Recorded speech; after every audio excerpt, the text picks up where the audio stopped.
साल 2005 की वह कहानी, जिस कहानी के बाद रामविलास पासवान सिर्फ और सिर्फ पासवानों के नेता बनकर रह गए।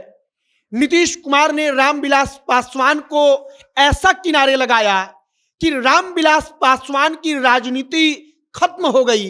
रामविलास पासवान राजनीति के सबसे न्यूनतम स्तर पर पहुंच गए। अब नीतीश कुमार ने किया क्या, और अगर नीतीश कुमार ने उस वक्त पर रामविलास पासवान से अपना दुश्मनी ना निकाला होता तो रामविलास पासवान और रामविलास पासवान अगर नहीं तो चिराग पासवान आज के डेट में तेजस्वी यादव को टक्कर दे रहे होते।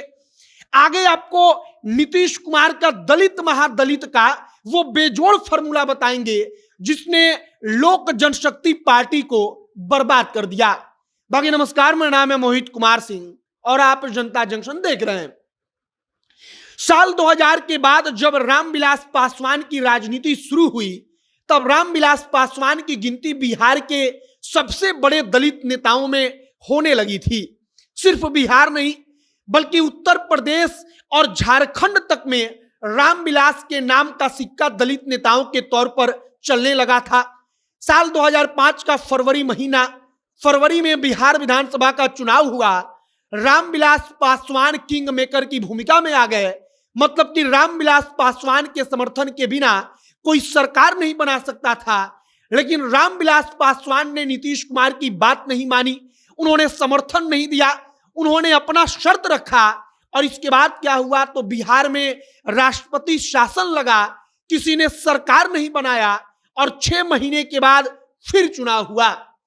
अब नीतीश कुमार मन बना चुके थे कि इस रामविलास पासवान को सबक सिखाना है।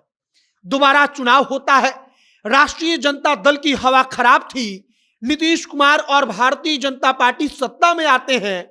नीतीश कुमार मुख्यमंत्री बनने के बाद रामविलास पासवान को राजनीतिक तौर पर मिटाने के लिए एक दांव चलते हैं, एक ऐसा दांव जिसने रामविलास पासवान को दलितों का नेता जो उस वक्त पर उभर चुके थे उसकी उपाधि छीन ली।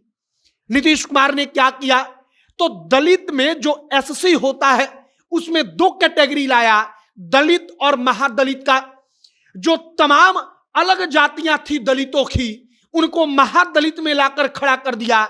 बताया जाता है कि उस वक्त पर बिहार में 22 दलित जातियों को या उपजातियों को महादलित बना दिया गया, जबकि पासवान को दलित में छोड़ दिया गया। अब इसका असर क्या हुआ सुनिए। अब जो जातियां महादलित बन गई उनको नीतीश कुमार ने रेडियो दिया, जो जातियां महादलित बन गई उनको 1300 वर्ग फीट जमीन दिया गया, जो जातियां महादलित बन गई आवास योजना के अंतर्गत अगर उनका मकान नहीं बन पाया आवास योजना के पैसे से तो 15,000 रुपया अतिरिक्त दिया गया। और यह सब कुछ महादलितों को नीतीश कुमार के पास लाकर खड़ा कर देता है। अब रामविलास पासवान बन गए सिर्फ और सिर्फ पासवानों के नेता, सिर्फ और सिर्फ पासवानों के नेता बनकर वो रह गए।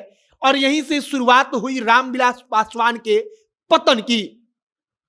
रामविलास पासवान के पतन का मतलब कि जिस रामविलास पासवान को माना जाता था कि वो 19% 20% आबादी का नेता बन चुका है, वो रामविलास पासवान अचानक से मात्र 4 से 4.5% आबादी के नेता बन गए। मतलब कि राजनीतिक तौर पर उनकी हैसियत कभी नीतीश कुमार को टक्कर देने की होती थी, नीतीश कुमार को टक्कर देने में गिनी जाती थी, लेकिन अचानक से उनका कद ऐसा घटा कि रामविलास पासवान राजनीतिक तौर पर हाशिए पर चले गए। अब इसके बाद अब चिराग पासवान के परिप्रेक्ष्य में अगर बात करेंगे तो आप सोचिए कि नीतीश कुमार ने उस वक्त पर अगर दलित महादलित का दांव ना चला होता, अगर चिराग पासवान के साथ वाकई में दलित मतदाता होता, पासवान के साथ साथ पूरा का पूरा दलित महादलित होता, तो क्या चिराग पासवान आज के दौर में तेजस्वी यादव को टक्कर ना देते? क्या चिराग पासवान और तेजस्वी यादव के बीच सीधे तौर पर लड़ाई ना होती चुनावी मैदान में? लेकिन नीतीश कुमार ने 2005 में जो दांव चला उसका असर ऐसा हुआ कि चिराग पासवान तक उसका असर दिखता है। और राजनीतिक तौर पर आज के समय में रामविलास पासवान के बाद उनके बेटे चिराग पासवान की भी हैसियत तेजस्वी यादव को या नीतीश कुमार को सीधे टक्कर देने की नहीं है। तो 2005 में नीतीश कुमार ने दलित महादलित का दाव चला, और कैसे दलित और महादलित का दाव, जो रामविलास पासवान थे उनको केवल पासवानों का नेता बनाकर रख देता है, बाकी की दलित जातियां महादलित के अंदर आकर नीतीश कुमार के साथ चली गई। हमने आपको वो पूरी कहानी सुना दी। आपकी इस पर क्या राय है कमेंट बॉक्स में लिखकर बताइएगा। आगे जो भी और जानकारी आएगी सब कुछ हम आप तक पहुंचाएंगे। तमाम खबरों के लिए हमारे साथ बने रहिएगा। कैमरे के विशाल खड़े हैं और मैं मोहित कुमार सिंह। बहुत बहुत धन्यवाद।